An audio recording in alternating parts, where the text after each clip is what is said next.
Well, good afternoon, everyone. Thanks very much for coming, especially if you haven't been to one of these events before. And so that's why I'm going to outline what's going to happen for the next sort of 45 minutes or so. David is going to come to speak to us on the question behind me: has science replaced God? While he's talking, please do feel free to text in questions to the number behind me. If you don't have any signal or just want to submit them online, you can go to the website behind me, dicku.co.uk, and you can submit them there. So David's going to talk for 20 minutes or so, and then going to take questions, hopefully that you've texted in. Might go to the floor at some point, so if that happens, don't be too surprised.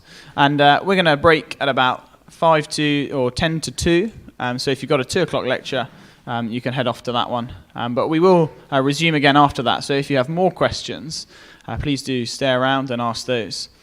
So David, can you just tell us a little bit about yourself? Thank you.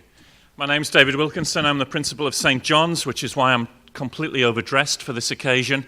And it's a great privilege to be with you. I teach in theology at the moment. My background is as a physicist. My PhD was here in the department a few years ago now. Okay. Thank you for coming, and thank you for this opportunity to say a few words and then respond to some questions.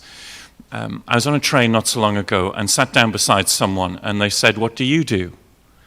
Well, I said, I teach theology these days. I'm always a little hesitant about saying that to people, because you never quite know what people's reaction will be. And this man's eyes seemed to fill with fear, as he thought to himself, oh no, all the way to London, sitting beside a religious fanatic. So he quickly tried to change the topic of conversation. He said, "What did you do before that?" I said, "I did research in theoretical astrophysics." This time, his eyes glazed, as he thought it was something to do with science, and he asked me the question that lots of people have asked me over the years: how can you be a scientist and a Christian? Or how can you be a scientist and a Christian with integrity? And I think what I want to start off by saying is that I've often found that my science and my Christian faith have asked difficult questions of each other, but those have been ultimately fruitful. I don't know the answer to every question, which you'll quickly find out in a moment or two, but I'm excited about holding with integrity my Christian faith and my science. I was a research student here, working on problems such as star formation and galaxy evolution and the production of helium in the hot Big Bang. Around the same time that Stephen Hawking was putting together his book, A Brief History of Time, beautifully portrayed in the movie Theory of Everything. But underneath that movie was this sense that you can't hold together science and Christian faith, represented in the way that Hawkins portrayed in the movie and in contrast to his wife Jane and her own Christian faith.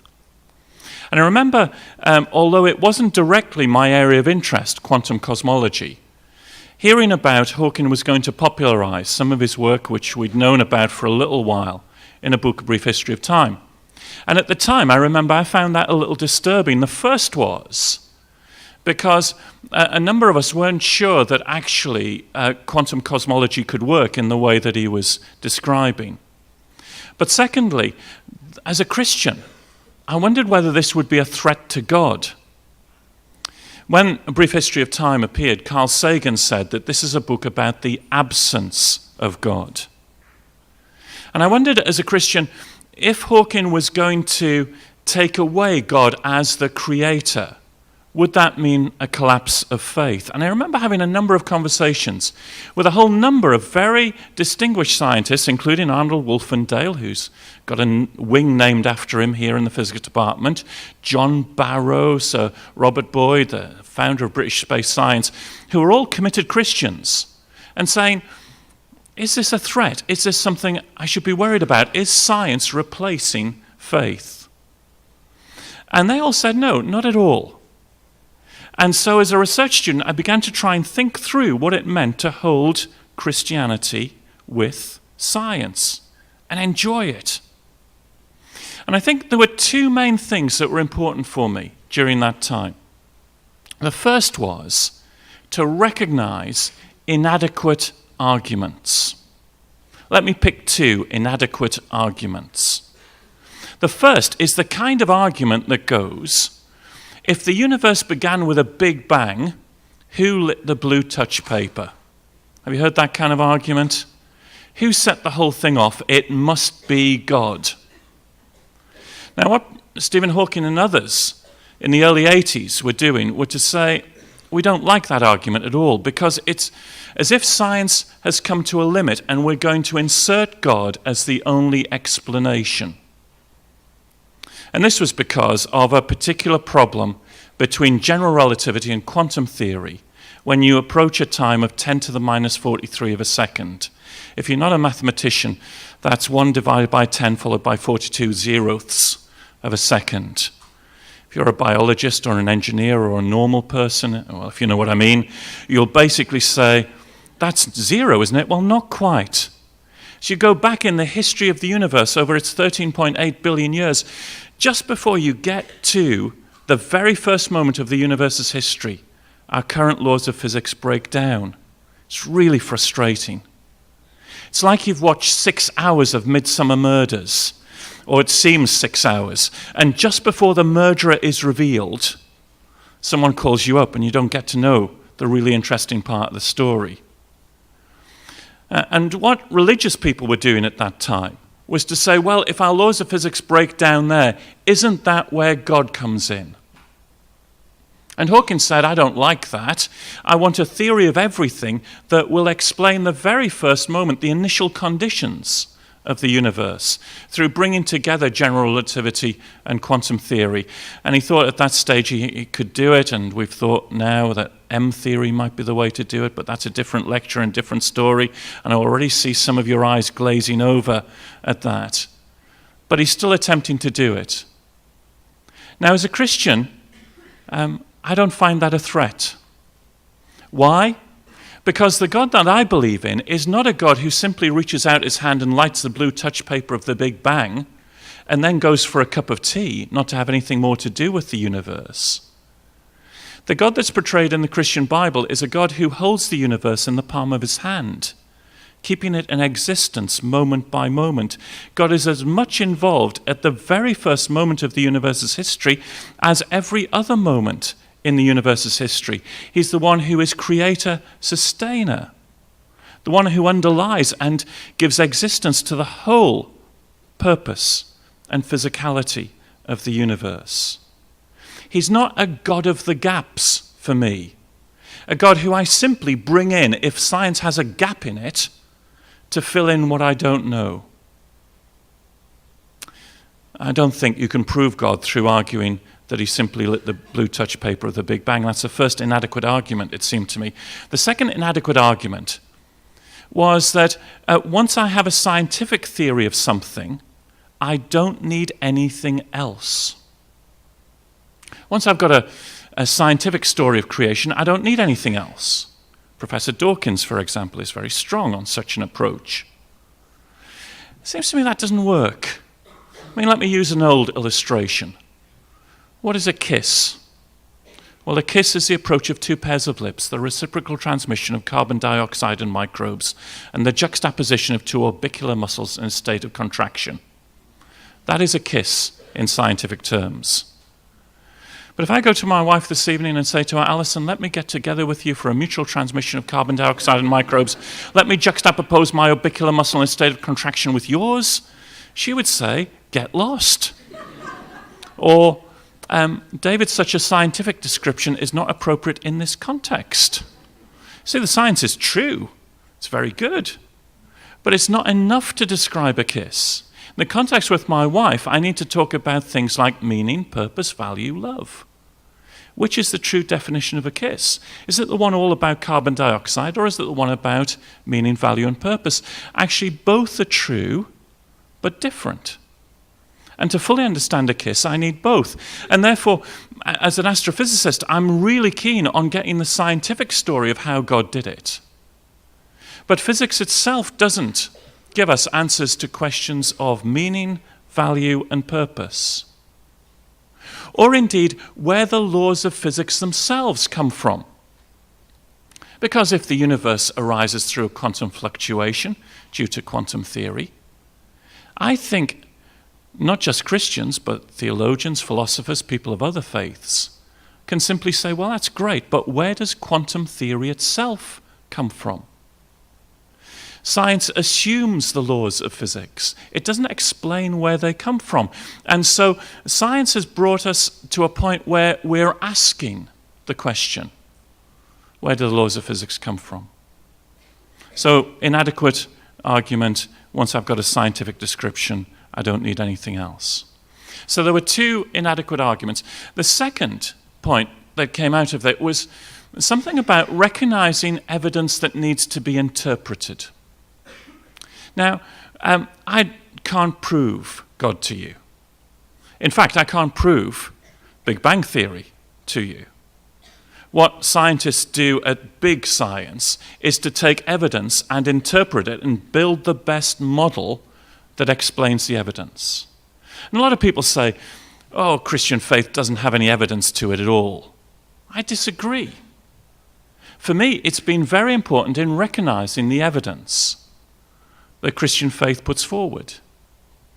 For example, there are certain pointers from the universe, not proofs, but pointers towards a deeper story. For example, the laws of physics. I've already mentioned, where do they come from? Or what about the fact that the universe is just right? What Paul Davies calls the Goldilocks enigma. Or what about the fact that we can understand the universe? It's intelligible to us. Albert Einstein once said, the most incomprehensible thing about the universe is that it's comprehensible. Why should that be? Or what about this sense of awe at the universe? Oh, don't get me wrong. I mean, those of you who are scientists will know that most of science is very boring, very tedious, very frustrating. It's about research grants that you don't get. It's about experiments that don't work. It's about research students who don't do what you tell them to do. The whole lot of it. But there are moments in the midst of all of that where you just see that under the complexity of the universe is beauty and elegance and simplicity. Not proofs of the existence of God, but for some, they say maybe the deeper story to the universe. But then I need to recognize that Christianity offers more than just that type of evidence. It offers evidence which for me has been very important, which is about a God who speaks, who reveals himself. A number of years ago, a physicist wrote a book in which he argued against the existence of God. It was a very simple and very profound argument. It went like this. The universe is very big, contains a lot of energy, it may be infinite. Any God who created such a universe must be infinite. We have finite minds. How can a finite mind ever understand an infinite God? That's a fair argument, if you think about it. The guy who was writing the book concluded, well, actually, because of that, it's pointless talking about God, because we'll never be able to understand. We may as well say that God doesn't exist. But says the Christian, with respect, what if the infinite God decided to reveal himself to the finite mind in a way that the finite mind could understand? Now that seems to me to be a logical possibility. In fact, for the Christian faith, it's one of the central tenets that this God has spoken, revealed himself. Letter to the Hebrews says, in many and various ways, but supremely in his Son Jesus. At the age of 17, I became a Christian for a number of reasons. The first was I fell desperately in love with a girl who went along to the local church. And in order to try and go out with her, she was unaware of my existence or my love, and that continued. I went along to that church, and I found amongst this group of young people something that I didn't have, and then, show my age, Bob Dylan went through his Christian phase. I was really into the music of Bob Dylan. I heard about Jesus in a language that was my own. And then I began to read the New Testament for myself. I'd never done that before.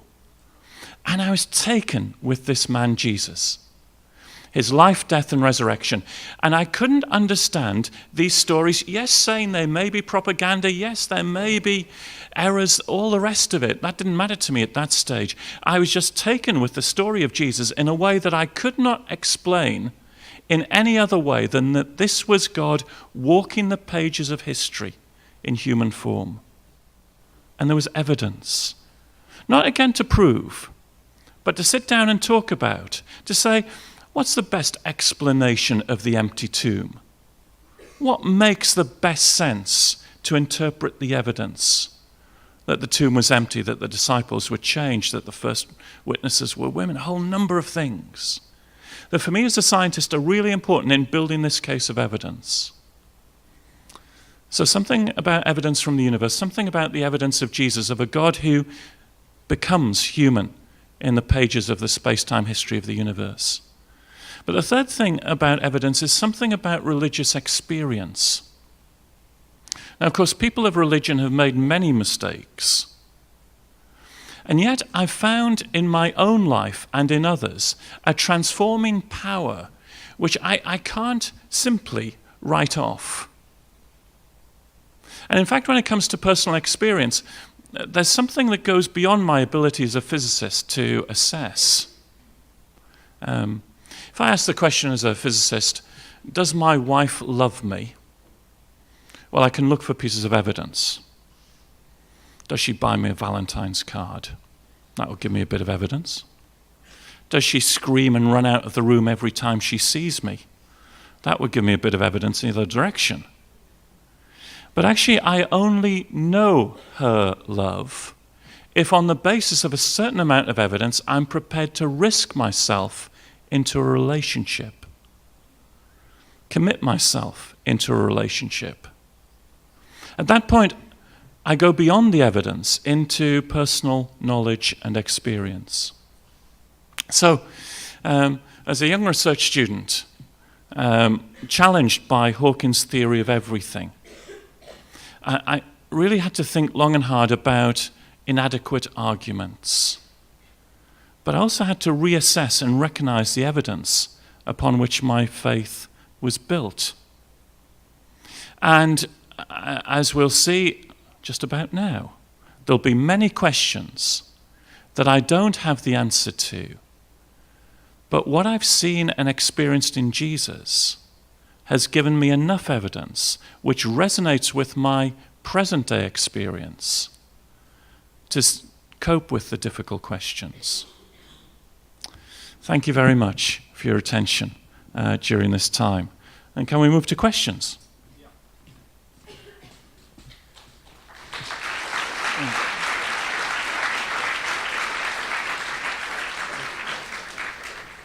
So we've got quite a number of questions. The first one of which is, you talked about the universe existing and then coming into existence and God holding that in his hand.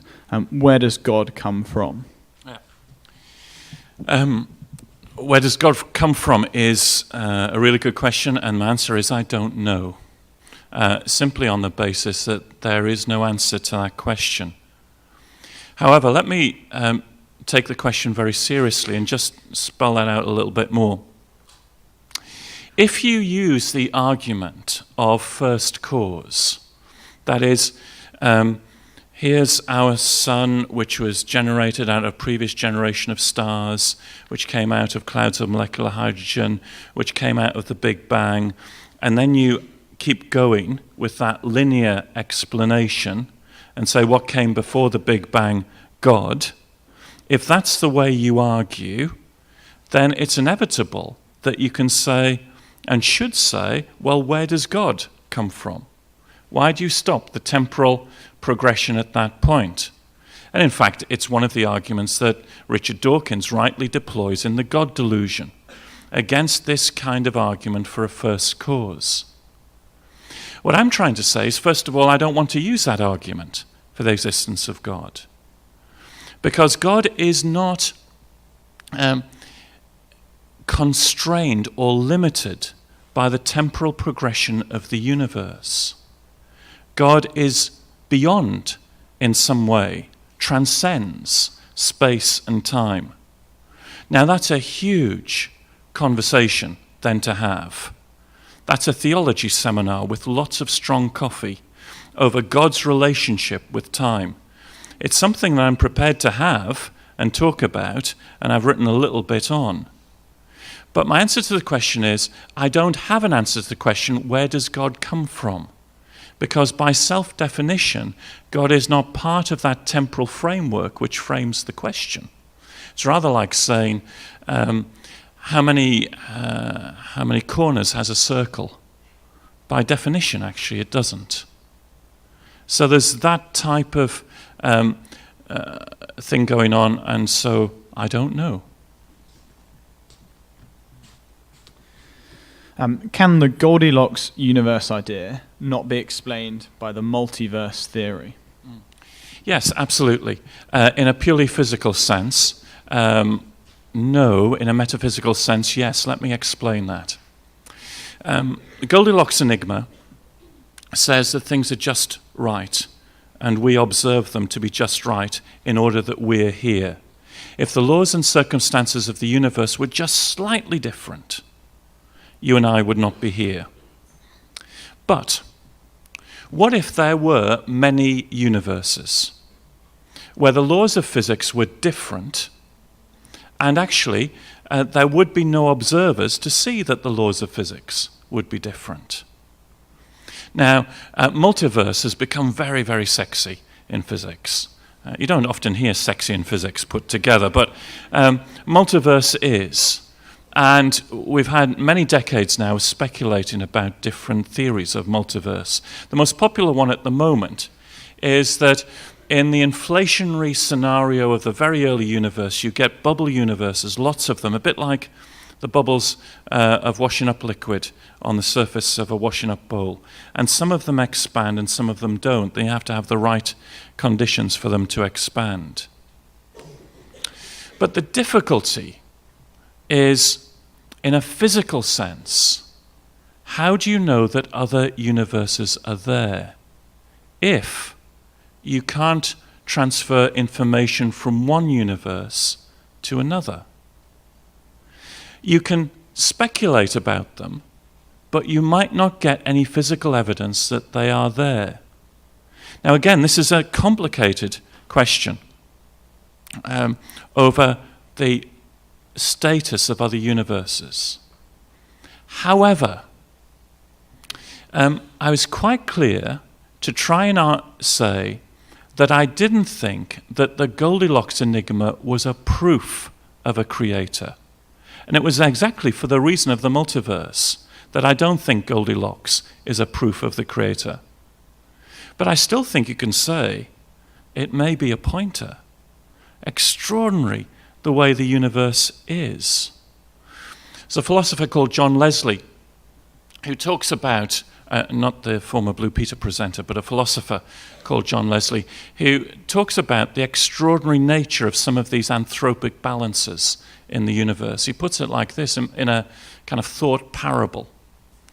He said, imagine that you find yourself, unfortunately, sentenced to death in front of a firing squad. And you have 50 people with rifles in front of you. They all take aim, and you hear the order given, and the 50 rifles discharge bullets towards you. But not one of them hits you. They all impact the wall behind. He says, in that situation, what would you do? Well, you could say, well, I've been pretty lucky today, and just walk off. But most of us would say, this is such an extraordinary thing to happen. Is there a deeper story going on here? Was this some kind of mock execution? Was there some strange magnetic field? Was there a strange gust of wind? Although that wouldn't work. But anyway, we'd start to work all of that out. All I'm saying with the Goldilocks enigma is that it leads us, because it's so extraordinary, to say, is there a deeper story? Now, if God has created a multiverse, I'm not worried about that either. mean, after all, I know he's created a galaxy of 100 billion stars, and our Milky Way galaxy is one of 100 billion galaxies in the universe. A few more universes on top of that is not a big deal, really. Yeah, I'll stop there. Great, thank you. The next one is, on the topic of best explanations, where do you come down on the violations of natural laws in the form of miracles? Yeah, thank you. Gosh, they're really good questions today, aren't they? I believe in miracles. I believe that God has the freedom to do the unusual within the universe. And part of the answer to this question is to say, I want to take the evidence seriously, even if it doesn't fit in always with the bigger picture. So I mentioned the resurrection, and this is key for me in terms of my view of miracles. I think there is overwhelming evidence for the resurrection of Jesus, which leads me to say that the best explanation is that God raised Jesus from the dead, even if I don't understand how it happened. I'm prepared to trust the evidence. And sometimes within physics, that's what we do. We're still working at the understanding. So, for example, turn of the century, we knew that light, we had evidence that it was wave. We also had evidence that it was particle. We couldn't understand until someone came along with quantum electrodynamics how the two fitted together. But for 20, 30 years or so, we just had to hold something we didn't understand on the basis of the evidence. So the first thing is, I trust the evidence. I want to look at the evidence. I want to examine the evidence. The second thing is that actually the whole argument against miracles, from a scientific point of view, is a 19th century argument. It's built on a view of the universe which is about a Newtonian mechanistic view of the universe, that everything is predictable and everything is understandable. Along came the 20th century with quantum theory and particularly chaos, complex systems, where we suddenly realized that the world is a little more subtle than that, a little more bizarre, not the Newtonian universe at all. And there may be ways for God to work within a more subtle universe than simply breaking the laws of physics.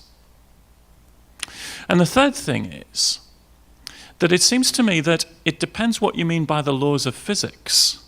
That's always a cop-out, isn't it, to say depends what you mean by, but it does.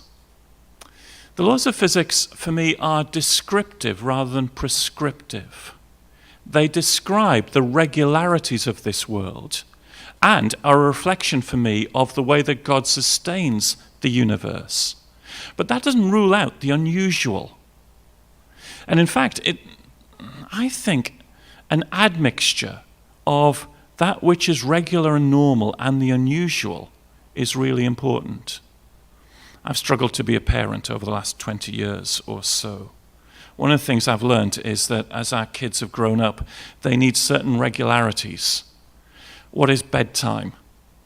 And once they know what bedtime is, then they can structure their day with the expectation they know when bedtime's going to happen and all the rest of it. And that's the kind of normal way that things happen. But there are going to be times, for example, when Newcastle United are playing live on the television, when normal bedtime is rightly going to be suspended so that we can watch something very special. Now, silly illustration, but you get my point. If the universe was all about, if the universe had no order or laws at all, we wouldn't know where we were. If the universe had no capacity for God to do the unusual thing, it'd be pretty boring. However, in saying all of that, I want to acknowledge that the main argument against miracles, or the main problem for me of miracles, is not science. The main problem for me about miracles is the problem of evil, as we sometimes term it. And that if God has the capacity to do some miracles, why doesn't he do other miracles? And I don't have an answer to that. I guess you may have a session next week to talk about that particularly, so I'll leave it to whoever has a bigger mind than me to talk about it. Yeah, I'll let you know about those other ones next week, where we're going to be looking at questions such as those. But on science, isn't the scientific method of experimentation a better method in the pursuit of knowledge rather than religious beliefs? Yes and no. Science is very powerful, extremely successful. I'm a great advocate of science. I think the scientific method works extremely well. And I'm not one of these Christians who's very skeptical about science. And yet, science is successful in that it limits certain type of questions about the universe.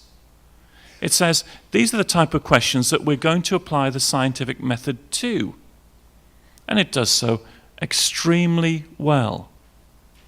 And it works particularly well, although not always, with those experiments that you can reproduce, that you can go back and check and do time after time after time. Or you can take a model that you've got in one area and then predict a result, which you then go and look for. It's not true of all of science, by the way. When you come to evolution, when you come to Big Bang cosmology, well, to put it bluntly, you can't ask a sixth former to go into a school classroom and explode a universe in a Big Bang. It's a one-off. And there, science becomes partly reliant upon history. You take the evidence that you've got to reconstruct your historical model. Slightly subtle, different way of doing science. And therefore, first of all, I think Christianity works in a similar way. It takes its evidence and reconstructs. And then I talked about how sometimes I don't think personal relationships and our experience of love quite fits the scientific game. And then I think there are other ways of finding out truth. Now, let me confess something to you, if you don't take it any further than this. Physicists are a little arrogant at times, and I was the worst. When I was a physicist, I thought chemists were people who simply did chemistry because they couldn't do physics. And biologists were the people who couldn't do chemistry. And psychologists were the people who couldn't do biology. And I won't tell you what I thought about sociologists. Now I have repented.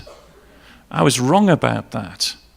Because actually when things get together in different ways, you get new things happening. So when atoms form molecules, chemistry emerges with properties that aren't simply reducible to physics. And when those molecules get together in living cells, you get emergent properties of biology that can't be reduced to the chemistry.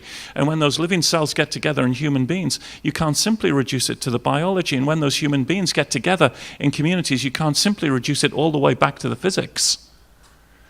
And I would argue that in terms of history and art and philosophy, there are different ways of exploring truth in the world, which means that not everything has to be reduced back to physics.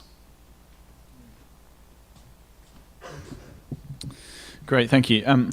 Now, I don't know of the universe simulation here at Durham University, but someone obviously does, and they say it's successfully, the simulation of a supercomputer here at Durham has successfully developed into a universe very similar to the one we observe. No God was programmed in, no parameters forced to make sure it was all fine-tuned. How do you explain that? No, it's tremendous work that they do in the physics department, and Carlos Frank, my friend, and others, particularly working on dark matter. However, it's not quite right to say that nothing is programmed in. The laws of physics are programmed in.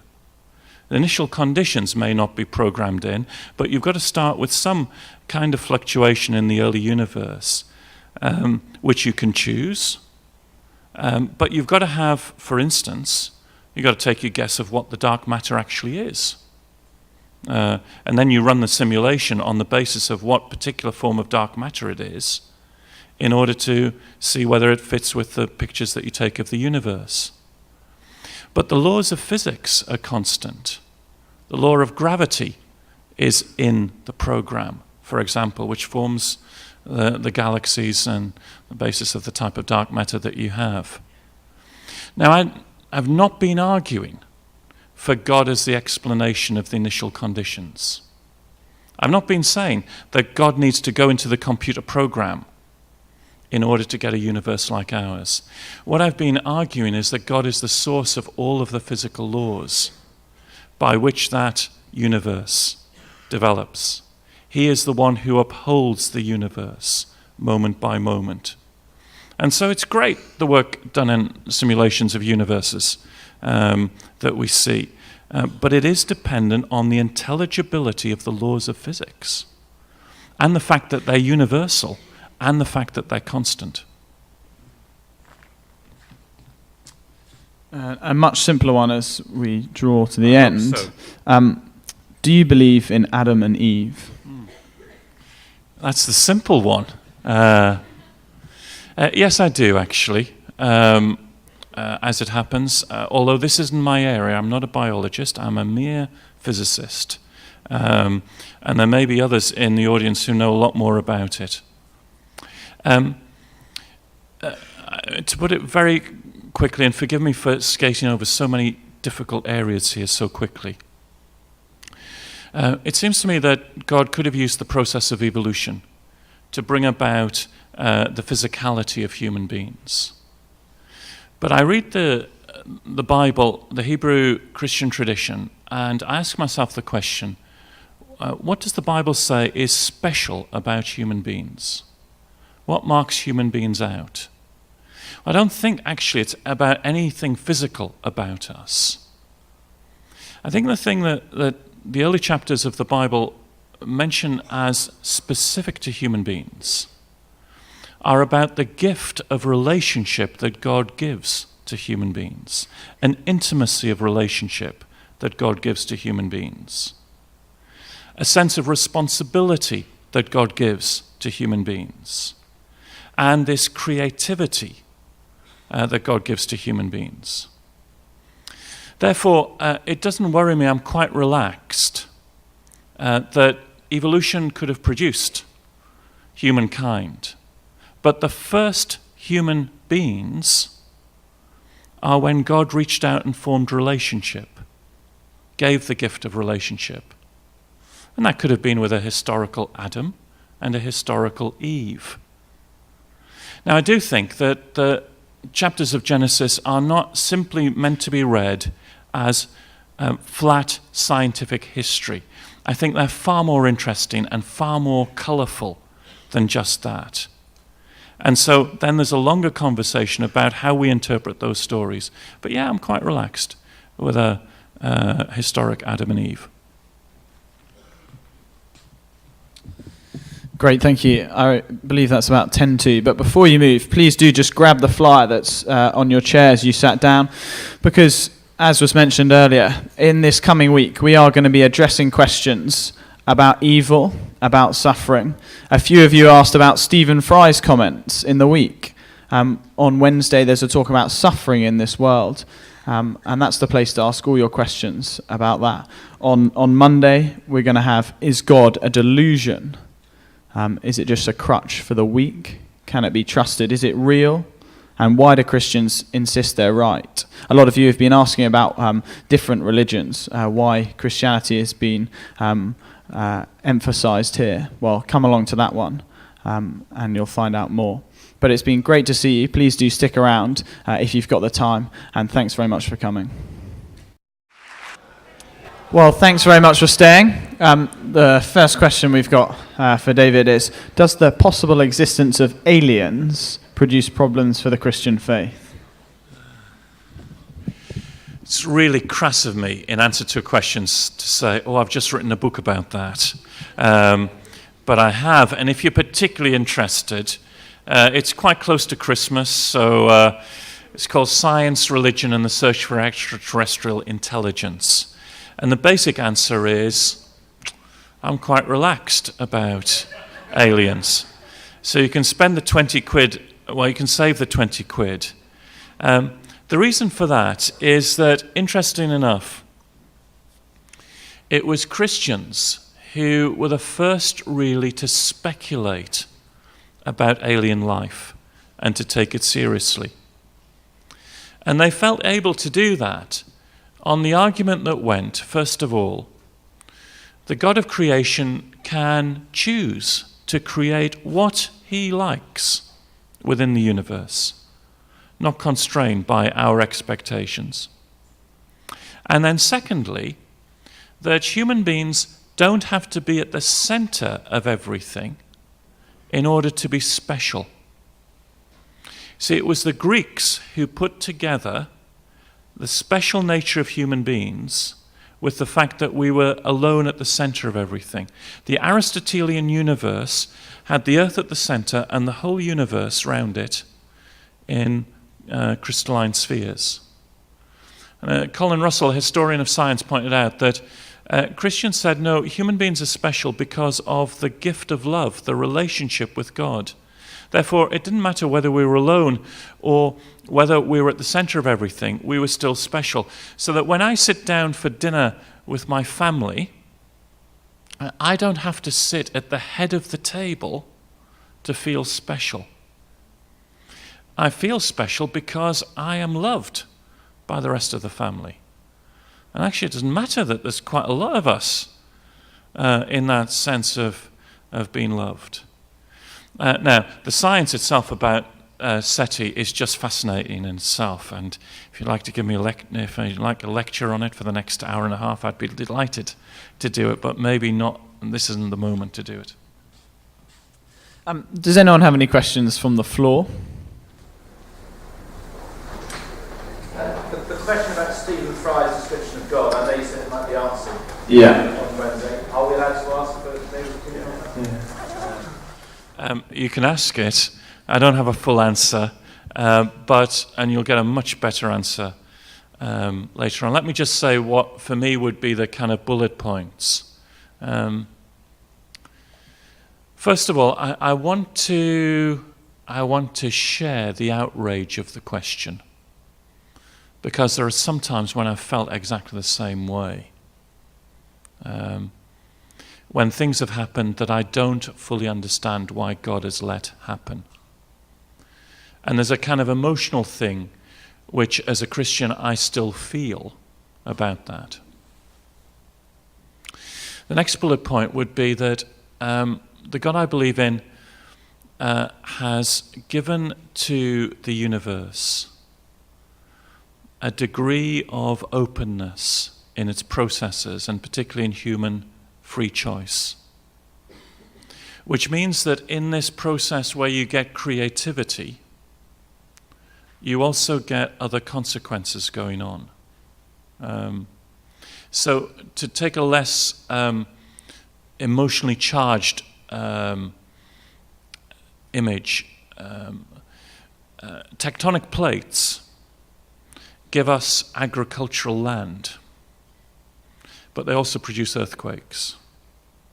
Now, I don't understand, in a sense, why God couldn't have designed a system which didn't have the earthquakes at the end of the day. But I simply know that it may be that this is the only system which produces creativity. Then the next bullet point is that I don't think the world is as God wanted it to be. And therefore we've got to be really careful about taking little illustrations and saying, well, God's responsible for that. And that's what Christians talk about when they talk about the doctrine of the fall. That the world isn't as God wanted it to be. And this is a thing which is due to the fact that because we've broken our relationship with God through rebellion and sin, there has been consequences for everything else. I mean, we know that it's led to consequences about relationships between one another. But there's also glimpses within the Bible that it's led to a kind of out-of-sortness of our relationship with the physical creation. So it's not quite as God wanted it to be. And the hope of the New Testament is for a new heaven and a new earth, which will be far better than this creation. That's the other thing I think to say in response to Stephen Fry and others, that actually this life isn't the only thing in God's plan or purpose. Now you might say, well, that's all well and good, but how do you cope with these instances of evil, of childhood cancer, for example? I don't have an easy answer. I was once on a radio program, Radio Leicester, I think, doing something like this on the radio. And the presenter said, we've got 30 seconds before the news. Where does all the suffering, war and violence in the world come from, Dr. Wilkinson? At that point one has to say, well, I just don't know. I just can't encapsulate it in a 30-second answer. But I'm able to hold it, I think, for two reasons. The first is the God that I see in Jesus is a God of goodness. And whatever evil I see in the world, I'm convinced that God is good because I see that in Jesus. And the second thing that reassures me, it's not a full answer, but reassures me, is the God that I see in Jesus participates in the suffering of this world. This isn't a God who's kind of out there and says, oh, well, nothing to do with me. It's a God who actually comes and, due to the out-of-sortness of the world, actually is nailed to a cross in all of the mess and blood and darkness of the crucifixion. After death comes resurrection to tell us that that's not the end of the story. But the God that I believe in is a God of goodness and a God who's not out there.